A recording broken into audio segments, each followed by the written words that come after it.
rukun sembahyang yang kelima. Lah, bacaannya Bismillahirrahmanirrahim.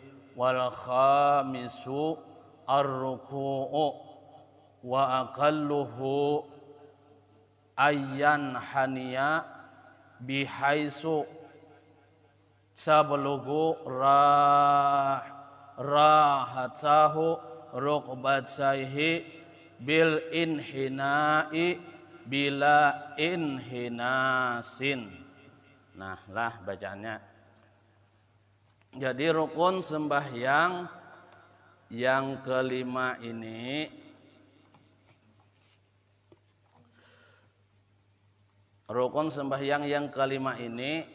yaitu rukuk. Nah, kan rukun sembahyang berapa kemarin rukun sembahyang? Nah, rukun sembahyang ada 13. Kalau yang di dalam kitab Syarah Sitin ini ada 18. Nah, jadi ini kita memasuki yang kelima sudah. Lah, jadi rukun sembahyang yang kelima ini adalah rukuk. Nah, rukuk.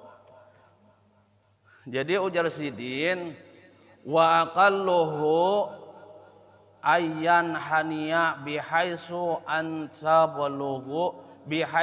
tablugu rahatahu rukbataihi bil inhinai bila inhinasin. Nah, sekurang-kurang rukuk. Nah, sekurang-kurang rukuk wa aqalluhu sekurang-kurang rukuk ayyan haniya bahwasanya berbungkuk orang tersebut. Jadi itu sekurang-kurang rukuk bahwasanya berbungkuk orang yang mengerjakan sembahyang ini sekurang-kurangnya itu berbungkuk bihaisu tablughu rahatahu rukbataihi. Nah, jadi sekurang-kurangnya berbungkuk sekira-kira sampai nih tapak tangannya nih. Nah, sekira-kira ujarnya sampai tapak tangannya, telapak tangannya itu rukbataihi ke lintuhutnya.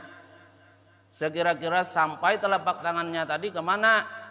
Ke lutut kakinya. Nah, itu lah bil inhinai dengan berbungkuk. Ah, tahu kalau rukuk sekurang-kurangnya berbungkuk. Jadi tapak tangannya ini dua tapak tangannya ini apa? Sampai ke bagian lututnya ini nah. Ke lintuhutnya. Bila inhinasin dengan tidak berdangkik. Allah berdangkik om. Hah? Dengan tidak berdangkik ujarnya. Tidak dengan posisi dada membusung. Nah, jadi posisi dadanya tuh dengan tidak membusungkan dada. Itu yang namanya rukuk. Tidak dengan posisi dada membusung ke depan. Nah, sedangkan kepala dan lehernya terkabelakang. Apa dadanya terkedepan, kepalanya gitu ya. Ya gitu. Jadi kayak itu ujarnya dengan tidak posisi dada membusung ke depan, sedangkan kepala dan leher terkebelakang. Bisa aja mengira-ngira. Lah itu ujarnya. Jadi sekurang-kurang rukuk bagi orang yang puasa berbongkoknya itu apa? Sekira-kira sampai dua tapak tangannya ke lintuhutnya dan wajib tidak ada tujuan. Nah, jadi wajib dan wajib bahwa tidak ada tujuan yang lain. Kalau pang tujuannya mau apa nih? Kebetulan apa batisnya lagi gatal, habis digigit nyamuk apa? Jadi tujuannya untuk menggaruk gitu. Nah, jadi jangan tujuan untuk menggaruk bagian kulitnya yang gatal. Nah, jadi dan wajib bahwa tidak ada tujuan yang lain. Nah, di waktu ini mau rokok itu jangan ada tujuan yang lain selain daripada tujuan semata-mata untuk rokok. Jangan tujuan untuk bagaruk. Nah, jangan. Jadi tujuannya semata-mata tujuannya untuk rokok. Nah, lah tidak ada tujuan yang lain selain daripada tujuan rokok. Dan selain turun untuk rokok. Nah, lah adapun yang disunatkan. Nih, di waktu rokok toh apa-apa yang disunatkan. Adapun yang disunatkan pada waktu rokok ialah meratakan belakang dan leher. Nah, meratakan belakangnya dan leher juga kepalanya. Nah, itu sunat. Jadi meratakan belakang dan leher juga kepalanya. Nah, artinya rata lah. Misalnya kita di waktu rokok tuh kita misalnya kita taruh nih, ini nah gelas aqua ini, gelas apa? Gelas sekumpul ini nah, gelas minuman sekumpul ini kita taruh di belakang di waktu rokok tuh. Nah, sekira-kira ini kada jatuh, kada bagulung, kada terguling gitu nah. Nah, kada jatuh. Nah, di waktu kita itu sunatnya. Nah, lah meratakan belakang dan leher juga kepalanya. Nah, jadi rata belakang, leher serta kepalanya rata. Yang kedua apa? Memegang dua lutut dengan dua tapak tangannya. Nih, lutut kalau ngene. Nah, ini yang dipegang jangan di sini, tangan di bawah pada lutut. Ah, itu menyalahi sunnah. Kalau tangannya nih megang di bawah lutut, di bawah lintuhut. Jadi ujarnya kedua tangannya memegang kedua lututnya, kedua lintuhutnya. Ah, jangan di bawah pada lututnya. Ah, itu kalau di bawah pada lututnya itu megang apa? Megang kaki namanya, kada megang lutut. Jadi memegang dua lutut dengan dua tangannya, sunnah itu. Kemudian lagi yang ketiga, nah, lah ujarnya tadi kan yang disunahkan pada waktu rokok ialah, nah yang pertama meratakan belakang dan leher juga kepala, memegang apa dua lutut dengan dua tangannya. Yang ketiga membaca Subhana rabbiyal azimi wa bihamdih. Nah, itu disunahkan membaca nang itu. Jangan di waktu rukuk kada dadang dibaca sama sekali. Jangan. Itu bacaannya Subhana rabbiyal azimi wa bihamdih. Hafal lagi kalau? Hafal. Jadi mun kada hafal dihafali 3 kali. Ujarnya lah membacanya tuh 3 kali. Sekurang-kurang membaca nih bacaan yang tadi itu Subhana rabbiyal azimi wa bihamdi itu sekurang-kurang membacanya sekali. Sekurang-kurang membacanya dan sebanyak-banyaknya 11 kali. Boleh membaca 11 kali, tapi jangan sembahyang berjamaah. Mana banyak-banyak bacaannya. sembahyang sendiri, mau hendak banyak, mau hendak nangbar panjang-panjang tuh bacaannya, sembahyangnya sembahyang sendiri, yang sembahyang berjamaah. Kalau sembahyang sendiri itu ayatnya hendak panjang karena kayak apa kepanjangnya. Ada masalah kalau sembahyangnya sendiri. Jadi kalau berjamaah yang sedang-sedang aja bacaannya.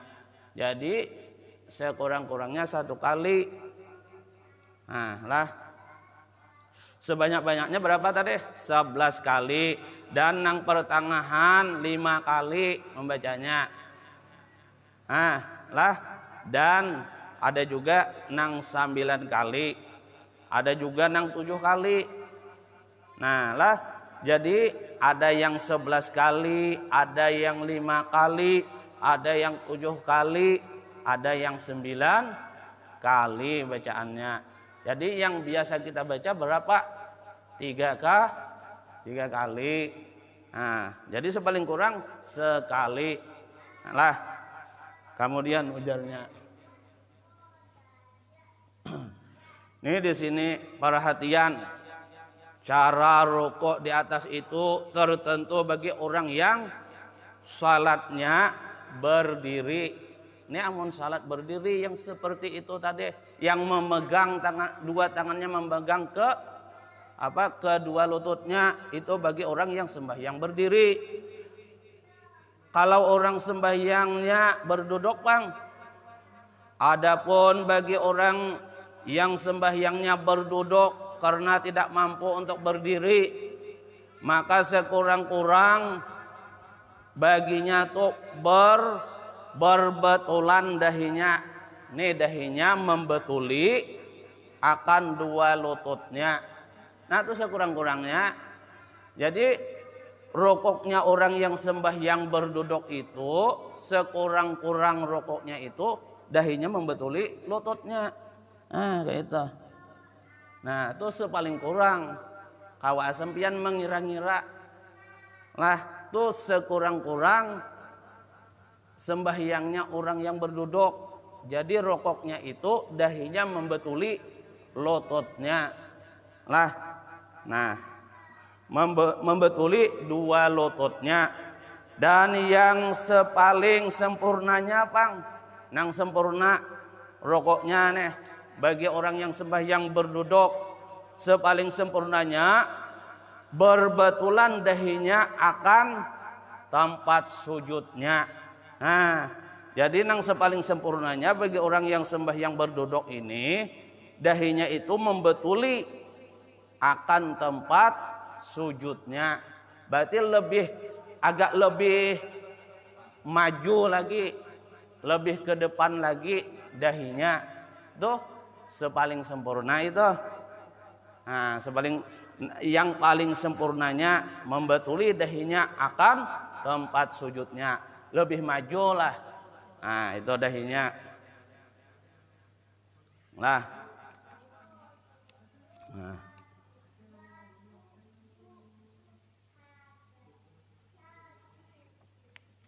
Habis dah masalah rokok lah. Rukun sembahyang yang kelima yaitu rokok. Penjelasannya begitu. Kemudian lagi wasadisu tumakni natuhu ay ruku'u bi an tastakirru a'da'uhu qabla raf'ihi. Jadi nang ke-6, rukun sembahyang yang ke-6 tumakninah. Jadi di waktu kita rukuk itu ada juga tumakninahnya. Artinya kita tuh bertahan dengan sekedar membaca yang dibaca tadi. Apa bacaannya? Subhana rabbiyal azimi wa bihamdih. Itu namanya tumakninah, dengan sekedar bertahan, sekedar bacaan yang dibaca tadi. Sekurang-kurangnya bertahannya 1 kali bacaan. Itu sekurang-kurangnya bertahannya. Yaitu tumakninah rukuk. Dengan bahwasanya badannya orang yang rokok itu tetap terdiam anggotanya itu sebelum bangkit daripada rokok. Nah, jadi iktidal lah. Nah, itu. Lah, itu. Kemudian lagi itu yang ke-6. Kemudian lagi yang ke-7 dan yang ke-8. Wasabi'u wasaminu. Nah, yang ke-7 dan yang ke-8. Al-i'tidalu wa tuma'ninatuhu walau fi salatin nafilatin. Nah, ujarnya lah. Jadi yang ke-7 dan yang ke-8 yaitu i'tidal. Nah, i'tidal dan tumak-ninahnya i'tidal. Sekalipun dia pada sembahyang yang sunat, tetap harus ada i'tidal. Nah, i'tidal ini rukuk beserta tumak-ninahnya, kemudian bangkit daripada rukuk. Nah, itu namanya i'tidal. Jadi i'tidal ini ada juga tumak-ninahnya. Jangan habis rukuk bangkit i'tidal langsung sujud. Tuh namanya kadada tumak-ninahnya. Jadi i'tidal itu harus ada tumak-ninahnya juga. Bangkit dari rukuk, bangkit i'tidal. Nah, bergana dulu dia, bertahan dulu dia, baru sujud. Nah, ini penjelasan i'tidal. I'tidal adalah kembali kepada keadaan semula. Asalnya kan kita sembahyang itu kalau berdiri, terakhir kita membaca ayat. Habis membaca ayat, rukuk. Ya, kalau habis rukuk, bangkit, i'tidal. Nah, jadi i'tidal adalah kembali kepada keadaan semula. Nah, kembali berdiri lagi. Nah, jadi kembali kepada keadaan semula sebelum rukuk, yaitu berdiri bagi yang sembahyang berdiri dan duduk bagi sembahyang yang berduduk. Jadi sembahyang berduduk itu ada juga i'tidalnya. Nah, sekurang-kurang kalau bangkitnya tegak duduknya, i'tidalnya. Nah, dan duduk bagi sembahyang dan duduk bagi sembahyang yang berduduk. Apa-apa yang diwajibkan pada waktu i'tidal, wajib pada i'tidal bahwa tidak ada tujuan lain. Nah, jadi kita i'tidal bangkit daripada rukuk itu juga tidak ada tujuan yang lain. Kalau habis bangkit dari i'tidal ada tujuan selain daripada i'tidal tujuannya. Nah, lah. Jadi wajib pada i'tidal bahwa tidak ada tujuan yang lain selain daripada bangkit dari rukuk. Nah, kada ada tujuan yang lain. Nah, dan disunahkan ketika bangkit itu, nah, di waktu kita bangkit rukuk, bangkit daripada rukuk, i'tidal namanya. Apa yang disunahkan? Dan disunahkan ketika bangkit dari rukuk tersebut, yaitu membaca sami'allahu liman hamidah. Nah, itu yang disunahkan. Disunahkan membaca sami'allahu liman hamidah. Nah, itu sunnah membaca itu. Ibaratnya kada membaca, kada apa-apa juga, Bang. Cuma kada mendapatkan sunnah. Nah, padilah sunnah itu kada dia dapatkan. Nah, lah. Dan ketika tatkala i'tidal rukuk, kalau tadi rukuk bangkit daripada rukuk itu membaca sami'allahu liman hamidah. Dan ketika tatkala i'tidal tegak sudah berdiri bangkit dari rukuk kan namanya i'tidal, tegak sudah. Apa posisinya? Tegak sudah berdiri. Di waktu dia i'tidal itu, di waktu dia tegak berdiri atau bagi orang yang sembahyangnya berduduk, tegak sudah duduknya. Apa yang dia baca? Yang disunahkan di waktu tegak berdiri itu, di waktu tegak i'tidalnya itu yang disunahkan apa? Membaca apa? Rabbana lakal hamdu mil as-samawati wa mil ardi wa mil amasyita min syai'in ba'du. Nah, itu yang disunahkan di waktu tegak berdiri itu. Nah, jadi yang disunahkan membaca apa? Rabbana lakal hamdu mil as-samawati wa mil ardi wa mil amasyita min syai'in ba'du. Nah, itu yang disunahkan di waktu tegak berdiri di saat i'tidal.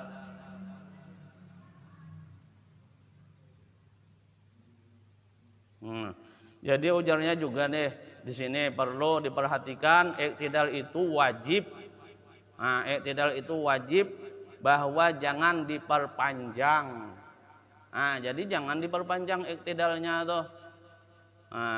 Jangan terlalu lawas apa tegak berdirinya tuh. Jadi i'tidal itu wajib bahwa jangan diperpanjang. Kenapa jadi kada disuruhkan untuk diperpanjang i'tidal? Karena i'tidal itu termasuk rukun yang pindik. Jangan diperpanjang. Jangan diperpanjang i'tidalnya karena itu termasuk rukun yang pindik. Nih habis masalah i'tidal. Kemudian lagi rukun sembahyang yang ke-9, wattasi'u as-sujudu. Nang ke-9 ini, rukun sembahyang yang ke-9 ini as-sujudu, yaitu sujud. Nih nang ke-9 sujud. Sekurang-kurang sujud menyentuhkan. Nih sekurang-kurang sujud nih menyentuhkan bagian dahinya ini. Jadi sekurang-kurang sujud itu menyentuhkan sebagian dahinya ini ke tempat sujudnya. Lalu sekurang-kurang sujud. Jadi sekurang-kurang sujud itu menyentuhkan bagian dahinya ini ke tempat sujudnya dengan bahwasanya tidak ada atas dahinya tuh hailun. Ini diperhatikan benar nih. Jadi di waktu sekurang-kurang sujud itu menyentuhkan bagian dahinya ini ke tempat sujudnya dengan bahwasanya tidak ada atas dahinya itu hailun, lapik. Nih, hati-hati orang yang sembahyang. Nih, jangan sampai ada di waktu sujud itu di bagian dahinya ini lapik. Orang yang besongkok, orang yang rambutnya panjang, nih dahinya jangan sampai menutupi dengan sebab rambut yang panjang menutupi rambutnya tadi atau songkoknya ke bagian dahinya. Jadilah dengan bahwasanya tidak ada atas dahinya itu hailun, penutup. Itu jangan sampai. Naam ujarnya, jikalau mengikat orang akan dahinya dengan ikatan karena apa? Dengan sebab luka atau garing, wasyaqa alaiha, dan sulit atas dia untuk melepas ikatannya tadi. Misalnya nih, orang lah ada luka misalnya di bagian dahi kemudian diparban. Dengan sebab luka atau garing, sakit, sulit dia untuk atas orang yang sembahyang tadi untuk melepas ikatannya tadi. Jadi mencukupi hajat. Jadi mencukupi hajat ini dengan sebab ada sebab garing atau luka. Jadi kalau orangnya sehat aja, jangan sampai dahinya ini tertutup. Nih orang yang bersongkok, nah kadang-kadang kayak gini, tertutup dahinya. Hati-hati sembahyang tuh, jangan sampai dahinya tertutup. Kayak gini sembahyangnya. Jadi kalau pakai songkok lebih baik nang kayak gini. Atau sekalian kada pakai songkok. Rambut yang panjang, dahinya tertutup dengan sebab rambut. Nah itu. Nih penjelasan sujud. Sujud itu wajib. Sujud itu wajib 2 kali pada tiap-tiap rakaat. Pengertian sujud ialah menyentuhkan sebagian dahi ke tempat sujud. Itu pengertiannya. Jadi syaratnya nih, syarat sujud itu ada 8 syaratnya. Nih syarat-syaratnya jangan sampai kada cukup yang 8 ini. Yang pertama, sujud itu atas 7 anggota. Jadi sujud itu atas 7 anggota. Apa yang 7? 7 anggota lah. Dahinya itu terbuka. Nih yang kedua, syarat-syaratnya nih. Yang pertama, kalau sujud itu atas 7 anggota. Bila kurang daripada yang 7 itu kada mencukupi syarat. Yang kedua, dahinya orang yang sujud itu harus terbuka. Jangan tertutup dengan songkoknya. Jangan tertutup dengan rambutnya. Dahinya itu harus terbuka, yakni tidak ada penghalat antara dahi dan tempat sujud. Nah kalau ini begini kan terhalat dahi dengan tempat sujud. Yang ketiga, syaratnya yang ketiga membaratkan kepalanya, yakni menekan sedikit. Menekan sedikit dahinya ke tempat sujudnya. Kemudian yang keempat, menyengaja sujud, yakni tidak ada tujuan selain untuk sujud.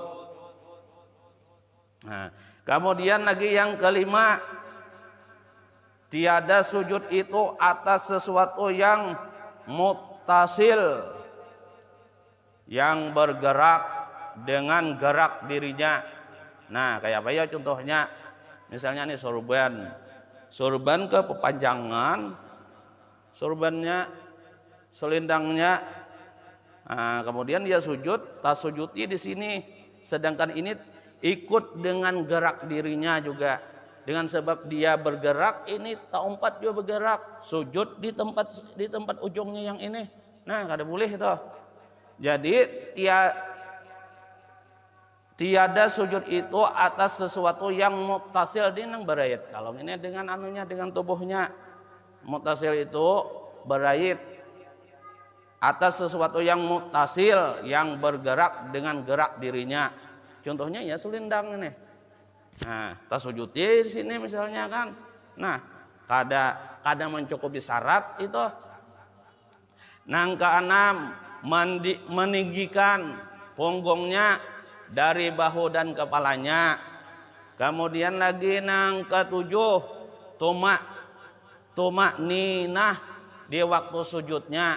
Nah jadi di waktu sujud ini harus ada juga tumak ninahnya. Nang kedelapan, meletakkan anggota 7. Nih anggota 7. Kan tadi syarat sujud itu ada 8. Yang pertama, sujud itu atas 7 anggota. Nah, yang 7 anggota ini dia letakkan yang 7 anggota ini. Nah, 7 anggota lah, meletakkan anggota 7. Di 7 di waktu meletakkan anggota yang 7. Anggota 7 napa-napa? Apa-apa anggota 7? Anggota 7 ialah 1 nih dahi. Nah, dahi harus dia letakkan ke tempat sujudnya. Nah, yang kedua dan yang ketiga dua telapak tangan. Nih, lah dua telapak tangan. Harus juga jangan sujudnya yang satu aja diletakkan. Nah, apa? Nah, yang satu aja diletakkan ke tempat sujud, satunya terang diangkat. Nah, itu kada jangan sampai ke itu, kada mencukupi syarat. 2 dan 3, dua tapak tangannya